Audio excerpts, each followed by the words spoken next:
नमस्कार विद्यार्थी मित्रांनो, मी सुरेश वराडे साकार एज्युकेशन यूट्यूब चॅनलमध्ये आपलं सर्वांचं स्वागत करतोय। पुन्हा एकदा तुमच्या भेटीला आलोय गुड न्यूज घेऊन।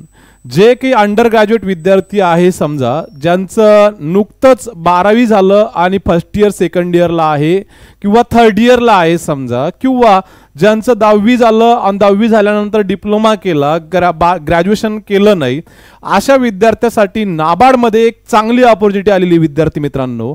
नाबार्डमध्ये अटेंडंटच्या जवळपास 108 वॅकन्सीज आलेल्या आहे। मग या वॅकन्सी ज्या आहे कॅटेगरी वाईज कशा आहे, नंतर महाराष्ट्राच्या वाट्याला किती आहे, नंतर ही जी काही एग्जाम्स आहे किंवा ही जी रिक्रुटमेंट आहे, या रिक्रुटमेंटसाठी एज्युकेशन क्वालिफिकेशन काय लागणार, एज लिमिट काय असणार, नंतर या एग्जामचा पॅटर्न कसा असणार, या सगळ्या गोष्टी मी तुम्हाला या व्हिडिओमध्ये तुम्हाला आज क्लिअर करणार आहे विद्यार्थी मित्रांनो।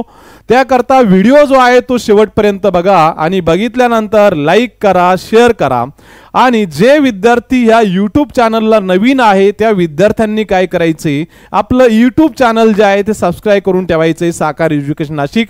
जे पुढे चालून तुम्हाला जे काही रिक्रुटमेंटचे नोटिफिकेशन जे आहे ते नोटिफिकेशन येत राहतील विद्यार्थी मित्रांनो। जे नुकतेच 10वी झाले किंवा डिप्लोमा झाला किंवा 12वी झाले किंवा सेकंड इयर थर्ड इयरला आहे, ग्रॅज्युएशन कंप्लीट नाहीये, या विद्यार्थ्यांसाठी ही रिक्रुटमेंट आहे। ज्यांचं ग्रॅज्युएशन झालं त्यांच्यासाठी आहे का? नाही। ज्यांचा ग्रॅज्युएशनचा निकाल लागला त्यांच्यासाठी नाहीये, फक्त जे अंडर ग्रॅज्युएट आहे समजा त्यासाठी। मग मिनिमम क्वालिफिकेशन काय आहे? फक्त 10वी पास आहे। काय आहे? 10वी पास आहे। सगळी प्रोसेस मी या रिक्रुटमेंट बद्दल इन्फॉर्मेशन तुम्हाला या ठिकाणी देणारे विद्यार्थी मित्रांनो। बघा विद्यार्थी मित्रांनो, नाबार्ड बद्दल आपण पहिले जाणून घेऊया। नाबार्ड ही अपेक्स ऑर्गनायझेशन बॉडी आहे इंडियाची, national bank for agriculture rural development. Okay, government of इंडियाची पूर्णपणे याच्यावर काय आहे, कंट्रोल आहे। नंतर याचं हेडक्वार्टरचा जर विचार केला तर मुंबईमध्ये आहे। मग मुंबईमध्ये असल्याचा फायदा काय आहे, तर सर्वात जास्त वॅकन्सी ज्या नाबार्डच्या आहे त्या महाराष्ट्राच्या वाट्याला आहे। किती? 35, 108 पैकी जवळपास 35 वॅकन्सी महाराष्ट्राच्या वाट्याला आहे। आणि याच्यामध्ये अटेंडंटची रिक्रुटमेंट आलेली आहे। मागे ग्रेड ए ची आली होती, आता अटेंडंटची आली। जवळपास 2019-20 नंतर ही पहिल्यांदा रिक्रुटमेंट आली अटेंडंटची। अगोदर आरबीआय अटेंडंट झाली होती काही दिवसापूर्वी। आरबीआय अटेंडंट आणि नाबार्ड अटेंडंटचा जर विचार केला, ज्या काही नॅशनलाइज बँक आहे समजा एसबीआय असेल किंवा बँक ऑफ बडोदा असेल किंवा युनियन बँक असेल, या बँकापेक्षा पगार सुद्धा खूप चांगला आहे। आणि मुंबई सारख्या ठिकाणी राहण्यासाठी 1 BHK फ्लॅट आहे आणि गव्हर्नमेंटच्या सगळ्या फॅसिलिटी आहे आणि प्रायव्हेट होण्याचा भीती नाहीये, हे लक्षात ठेवा विद्यार्थी मित्रांनो। जे अंडर ग्रॅज्युएट आहे त्यांच्यासाठी खूप चांगली अपॉर्च्युनिटी आहे। ऍप्लिकेशन चालू झालेले आहे आजपासून। ओके, ऍप्लिकेशन कधी करायचंय तर 2 ऑक्टोबर पासून ऍप्लिकेशन चालू झालेले आहे आणि लास्ट डेट जे आहे ते आहे 22 ऑक्टोबर पर्यंत। ऍप्लिकेशन कुठं करायचंय? nabard.org.in या वेबसाईटवर जायचं आहे आणि अप्लाय करायचंय विद्यार्थी मित्रांनो। काय करायचंय? nabard.org.in या वेबसाईटवर जाऊन तुम्हाला काय करायचंय? अप्लाय करायचं आहे। ओके, तर ही एग्जाम जी आहे, या वॅकन्सी ज्या आहे, वॅकन्सी कॅटेगरी वाईज कशा आहे, कॅटेगरी वाईज वॅकन्सी जी आहे या ठिकाणी मी तुम्हाला क्लिअर करतोय। महाराष्ट्राचा जर विचार केला तर महाराष्ट्रामध्ये नाबार्डचं हेड ऑफिस आहे मुंबईला। ओके, म्हणजे ऑल इंडियाचा जर विचार केला तर ऑल इंडियाचं हेड ऑफिस सुद्धा कुठे आहे? मुंबईला आहे। मग जनरल कॅटेगरी जी आहे, ओपन कॅटेगरी जी आहे, यासाठी वॅकन्सीज आहे 10। ओके, महाराष्ट्रासाठी। एससी साठी वॅकन्सीज नाहीये विद्यार्थी मित्रांनो। मग एससी कॅटेगरी वाल्यांनी अप्लाय कुठून करायचा? या विद्यार्थ्यांनी जनरल मधून फॉर्म भरायचा आहे, एससी साठी जागा नाहीये। ओके, एसटी कॅटेगरीच्या उमेदवारासाठी आहे 8 वॅकन्सीज, नंतर ओबीसी साठी आहे 14 वॅकन्सीज आणि ईडब्ल्यूएच चा जर विचार केला तर 3 वॅकन्सीज। टोटल वॅकन्सीज आहे 35 महाराष्ट्रासाठी। मग अदर स्टेट साठी सुद्धा वॅकन्सीज आहे, परंतु आपला बेस जो आहे महाराष्ट्र आहे, त्यामुळे महाराष्ट्राच्या वॅकन्सीज ज्या आहे कॅटेगरी वाईज वॅकन्सी मी या ठिकाणी क्लिअर केल्या। मग जे बाहेर बाहेरचे विद्यार्थी जे आहे हा व्हिडिओ बघत असेल तर त्यांनी नोटिफिकेशन बघून घ्यायचं, आपल्या स्टेटला वेकन्सीज किती आहे ते चेक करून घ्यायचंय. मग बॅकलॉगच्या कशा आहे, यामध्ये ओबीसीच्या 2 आहे बॅकलॉग, या जागा भरल्या गेल्या नाही, आणि एसटीच्या आहे 8 जागा. ओके, म्हणजे एसटीच्या 8 आणि 8 किती होतात 16 वेकन्सी. ओबीसीच्या बॅकलॉगच्या 2 आहे 14 आणि 2 16 आहे. ओके, मग candidates can apply for vacancies in one state only. जरी वॅकन्सीज अनेक स्टेट साठी आहे, मग सर मी 2 स्टेट साठी अप्लाय करू शकतो का? नाही, फक्त एकाच स्टेट साठी तुम्हाला काय करता येणार आहे, अप्लाय करता येणार आहे. One state only, one state साठी तुम्हाला अप्लाय करता येणार आहे. The reservation will be provided for candidate belonging to SC ST OBC. हे तर प्रत्येक ठिकाणी दिलेलं असतं, SC ST PWD ex serviceman आणि ईडब्ल्यूएस साठी जे रिझर्वेशन आहे ते रिझर्वेशन. ओके, तर फक्त एका स्टेट साठी तुम्हाला अप्लाय करता येणार आहे, 2 स्टेट साठी अप्लाय करता येणार नाही. ओके, तर सर एज्युकेशन क्वालिफिकेशन काय लागतं? एज्युकेशन क्वालिफिकेशन मी सुरुवातीला इंट्रोडक्शन करतानाच सांगितलं की जे विद्यार्थी 10वी पास झालेले आहे किंवा 18 वर्ष कंप्लीट केलेली आहे वयाची, किंवा जे अंडर ग्रॅज्युएट आहे, ग्रॅज्युएशनचा निकाल लागलेला नाहीये, ते विद्यार्थी या ठिकाणी अप्लाय करू शकतात. मग 10वी पास म्हणजे अंडर ग्रॅज्युएट विद्यार्थी, ज्यांचं ग्रॅज्युएशन झालेलं नाहीये ते विद्यार्थी या ठिकाणी अप्लाय करू शकतात. सर मग आमचं ग्रॅज्युएशन झालेलं आहे, आम्ही अप्लाय करू शकतो का?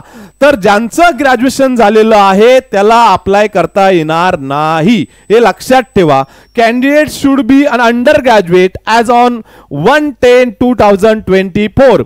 1 ऑक्टोबर 2024 पर्यंत ग्रॅज्युएशन झालेलं नाही पाहिजे. अंडर ग्रॅज्युएट विद्यार्थी या ठिकाणी अप्लाय करू शकतो, हे लक्षात घ्या.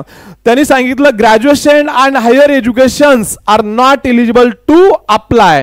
म्हणजे ग्रॅज्युएशन जर कंप्लीट असेल तर विद्यार्थी अप्लाय करू शकत नाही. फक्त अंडर ग्रॅज्युएट विद्यार्थी 10वी पास झालेला, 12वी पास झालेला, first year, second year, third इयरचा विद्यार्थी अप्लाय करू शकतो, हे लक्षात घ्यायचे विद्यार्थी मित्रांनो. तर एज्युकेशन क्रायटेरिया जो आहे तो या ठिकाणी मी इथे क्लिअर केला. मग सर एज लिमिट काय लागतं? जे काही समजा ओबीसीचे, एससीचे, एसटीचे किंवा जनरल ईडब्ल्यूएस कॅटेगरी आहे यांच्यासाठी मिनिमम 1/10/2024 पर्यंत मिनिमम 18 वर्ष कंप्लीट असायला पाहिजे, आणि जनरल आणि ईडब्ल्यूएस कॅटेगरीचा जो विद्यार्थी आहे 30 वर्षापेक्षा जास्त नसायला पाहिजे. मग जे ओबीसी विद्यार्थी आहे किंवा एससी विद्यार्थी आहे किंवा एसटीचे विद्यार्थी आहे यांच्यासाठी एज रिलॅक्सेशन दिलेले विद्यार्थी मित्रांनो.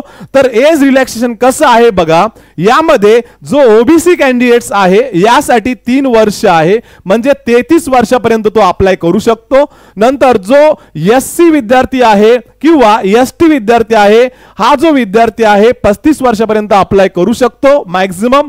आणि जो पीडब्ल्यूडी कॅन्डिडेट्स आहे समजा, यासाठी 10 वर्ष काय केलेलं आहे, रिलॅक्सेशन दिलेलं आहे, हे लक्षात घ्या. एक्स सर्व्हिसमॅन साठी सुद्धा जवळपास 50 वर्षापर्यंत तुम्ही अप्लाय करू शकता, किंवा ज्यांचा डायव्हर्स झालेला आहे, वुमेन ज्युडिशरी आहे किंवा सेपरेटेड आहे, त्या विद्यार्थी जो आहे तो 10 वर्ष त्याला काय आहे, एज रिलॅक्सेशन आहे. तर मग मिनिमम एज क्रायटेरिया मी तुम्हाला सांगितला, नंतर मॅक्झिमम एज क्रायटेरिया सांगितला, आणि एज रिलॅक्सेशन जे आहे कॅटेगरीनुसार मी इथे काय केलं, एक्सप्लेन केलं विद्यार्थी मित्रांनो. ठीक आहे, चला मग सर कास्टचा क्रायटेरिया काय आहे की एससी, एसटी, ओबीसी ओके यांना यांच्या फॉर्मॅट नुसार काय करायचं आहे, या ठिकाणी तुम्हाला सर्टिफिकेट काढायचं आहे तुमच्या कॅटेगरीचं. ओके, याच्यावर जाऊन ऑन साइट www.ncbc.nic.in, नंतर www.ncst.nic.in एससी कॅटेगरी, नंतर एस सोशल जस्टिस nic.सर्टिफिकेट कंटेन. तर हे इथे कास्ट क्रायटेरिया किंवा कास्ट सर्टिफिकेटच्या बाबतीत इन्फॉर्मेशन सांगितलेली आहे.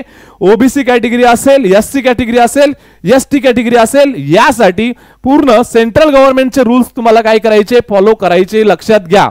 सेंट्रल गव्हर्नमेंट नुसार तुमचं कास्ट सर्टिफिकेट पाहिजे.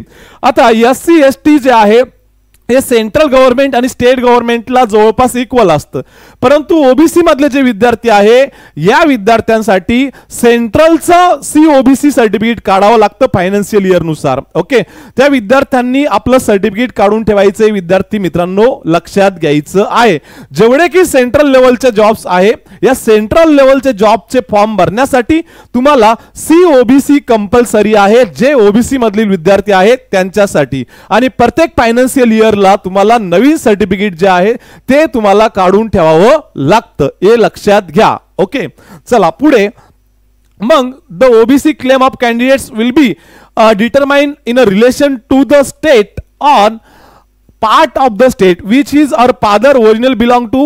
नंतर candidates who काय म्हणतात migrated from the state part of the state. पूर्ण ही जी इन्फॉर्मेशन दिलेली आहे हे कास्ट सर्टिफिकेट बद्दल मी तुम्हाला सांगितलेलं आहे पूर्णपणे. ती इन्फॉर्मेशन रीड करण्याची गरज नाहीये, कारण मी ऑलरेडी हा मुद्दा जो आहे तो या ठिकाणी काय केला, क्लिअर केला विद्यार्थी मित्रांनो. ओके, मग सिलेक्शन प्रोसेस कशी आहे? एकच एक्झाम द्यायची आहे, जास्त एक्झाम द्यायची आहे का? नाही. प्री द्यायची, मेन द्यायची, इंटरव्ह्यू द्यायची गरज आहे का? नाही. फक्त सिंगल एक्झाम आहे. मग ती सिंगल एक्झामचं वेटेज कसं आहे ते सुद्धा मी इथे क्लिअर करून देणार आहे तुम्हाला. परंतु एक एक्झाम असणार, ती पण क्वालिफाईंग नेचर असणार. एक्झाम नंतर कोणती?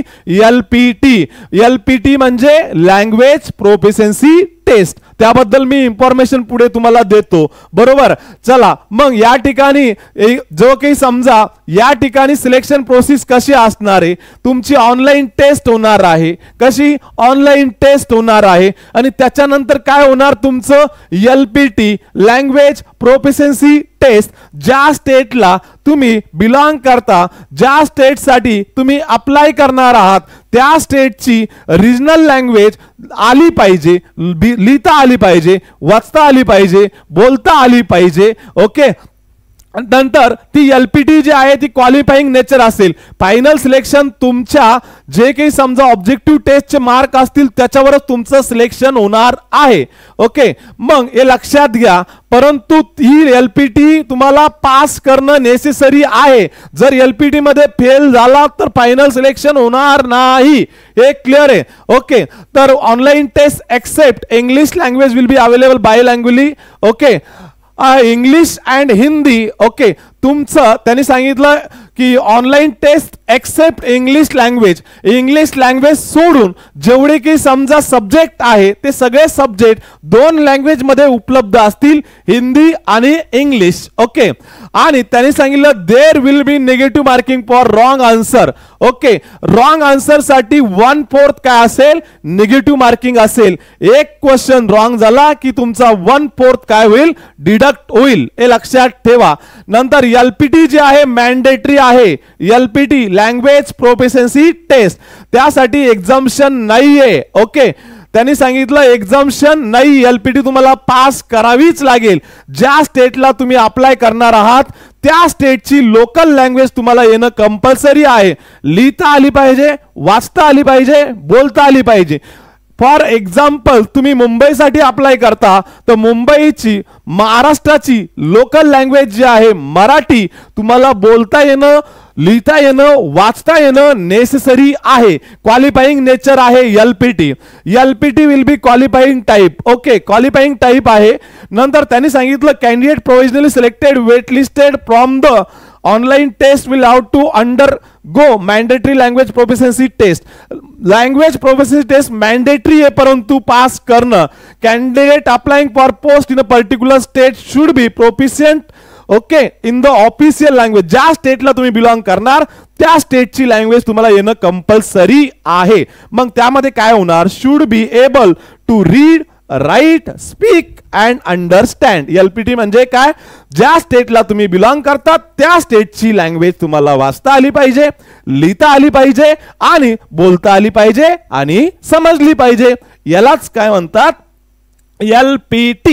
Okay, candidate not qualifying LPT shawl not be considered for selection. त्यांनी सांगितलं जर LPT तुम्ही नापास झाला तर तुम्ही सिलेक्शन साठी कन्सिडर केला जाणार नाही. ओके, नंतर पुढे आता एक्झामचा पॅटर्न कसा आहे? एक्झामचा पॅटर्न जो आहे जो आपला बँकिंगचा एक्झामचा असतो, नाबार्डचा सुद्धा तसाच आहे. बघा यामध्ये सब्जेक्ट किती आहे तर 1, 2, 3 आणि 4.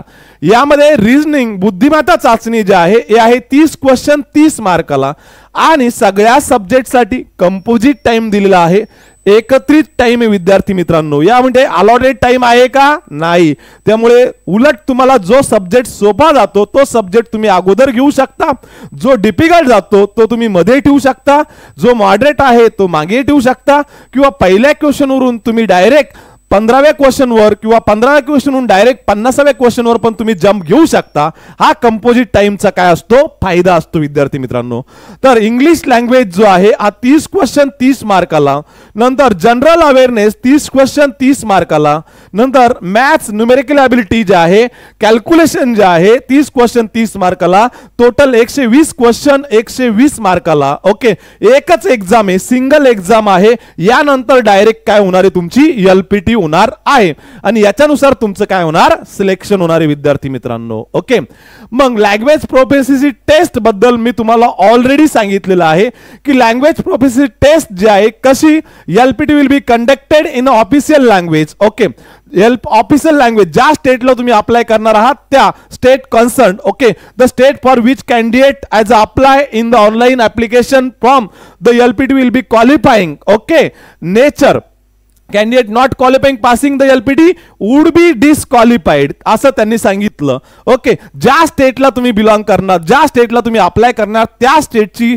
ऑफिशियल लँग्वेजची टेस्ट तुम्हाला पास करणं कंपल्सरी आहे. जर नाही पास झाले तर तुम्हाला डिस्क्वालिफाय केल्या जाईल. समजा तुम्ही महाराष्ट्रासाठी अप्लाय केलं मुंबईला, तर मुंबईमध्ये मराठी लिहिता आली पाहिजे, वाचता आली पाहिजे, बोलता आली पाहिजे, मराठी समजली पाहिजे. ती टेस्ट तुम्हाला पास करावी लागेल. यालाच म्हणतात एलपीटी. ओके, चला मग प्री रिक्रुटमेंट ट्रेनिंग कोणाला कोणत्या कोणत्या कॅटेगरीला दिल्या जाणार आहे?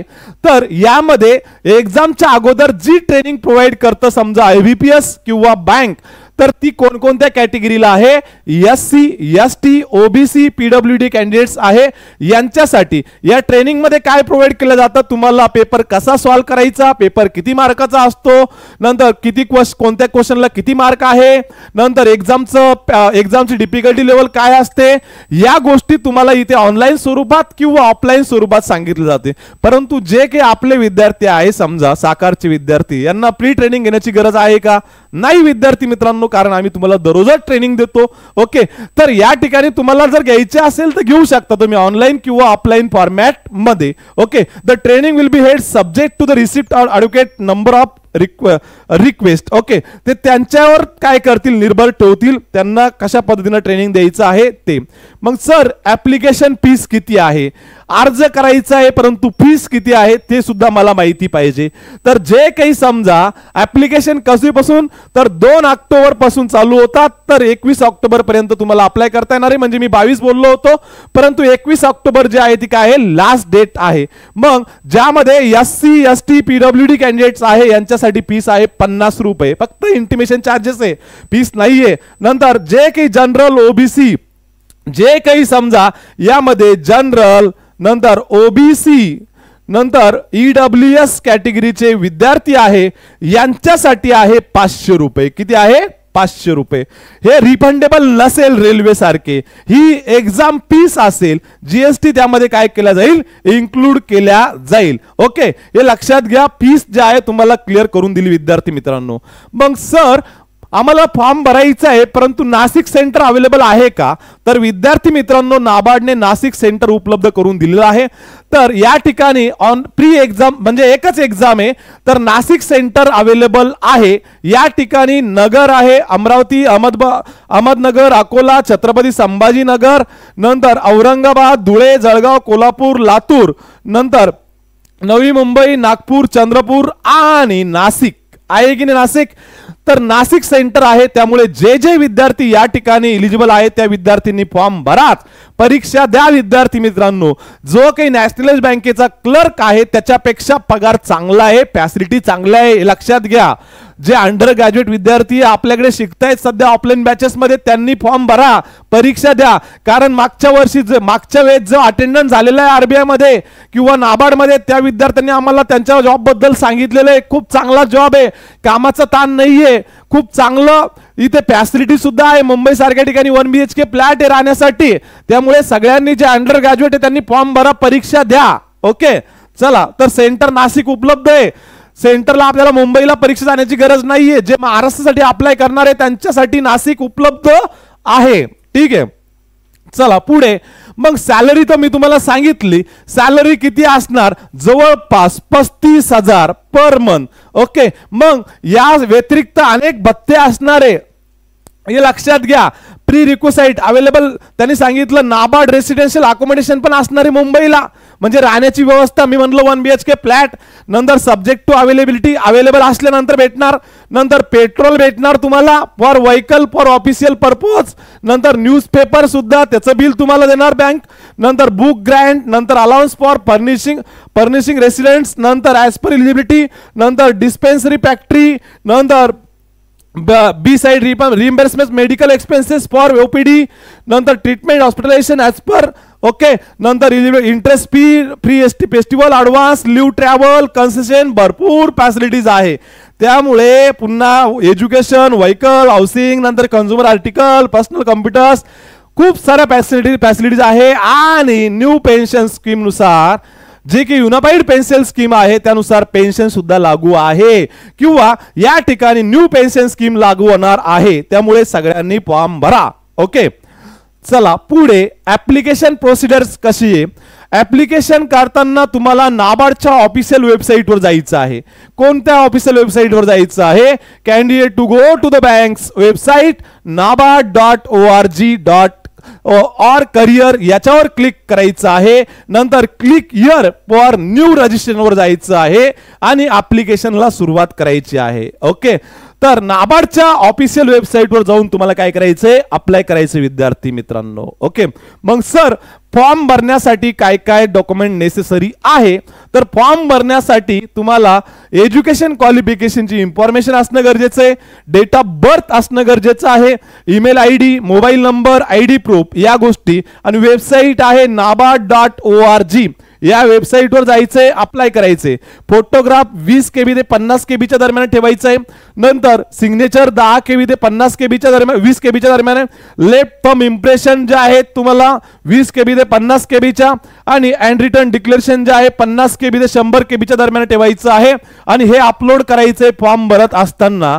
तर हे फॉर्म भरण्यासाठी गोष्टी नेसेसरी आहे विद्यार्थी मित्रांनो. ओके, नंतर जे विद्यार्थी या एक्झामची तयारी करू पाहतात त्या विद्यार्थ्यांसाठी आपला एक मेसेज असेल की 8 ऑक्टोबर पासून आपले आफ्टरनूनची बॅच जी आहे, ऑफलाईन बॅच जी आहे, गंगापूर रोड नाशिक या ठिकाणी आपलं जे काही ऑफिस आहे, क्लास आहे, या ठिकाणी आपण 8 ऑक्टोबर पासून आफ्टरनूनची बॅच स्टार्ट करतोय. ओके, हिचा टाइम आहे 11:30 ते 4 दरम्यान. ओके, डेली 3 लेक्चर होतात आपले. संडेला मेगा लेक्चर असेल जीएचं.